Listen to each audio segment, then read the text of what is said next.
अस्सलाम वालेकुम दोस्तों, उम्मीद क्या तो सब दोस्त ठीक हो मज़े में हो। वरी एक दफ़ो ॿीहर खिदमत में हाज़िर आहियूं। अॼु जे कहिड़े प्रोग्राम जे बारे में, तमामु बहितरीन कामयाब प्रोग्राम जे बारे में तव्हां सां डिस्कस कंदासीं। उन्ही जे बारे में ॼाण तव्हांखे हासिल कराईंदासीं। तमामु तव्हांखे ख़ुशी थींदी।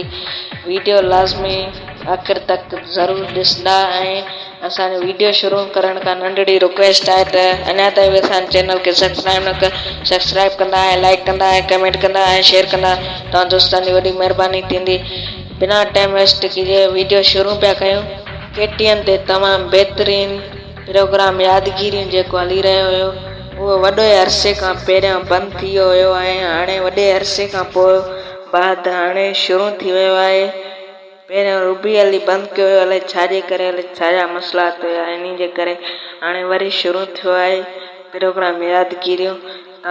वरी जल्द खां जल्द तव्हां अदाकारनि जी ज़िंदगी जे बारे में कुझु तव्हांखे ॼाण हासिल थींदी। तमामु बहितरीन यादगिरियूं प्रोग्राम हुयो ऐं वॾे आर्टिस्टनि जी नंढपण जूं ॻाल्हियूं ख़बर पवंदियूं हुयूं ऐं जेके बि रहियल हुया एक्टर, अदाकार ऐं आर्टिस्ट, असांजा सिंधी आर्टिस्ट, उन्हनि जो वरी जल्द खां जल्द यादगिरियूं प्रोग्राम थींदो। हाणे प्रोग्राम यादगिरियूं बंदि न थींदो। अहिड़े ख़बरूं हासिल करण जे लाइ असांजे चैनल खे सब्सक्राइब कंदा ऐं लाइक कंदा ऐं कमेंट कंदा। अयाज़ अहमद चाचड़ खे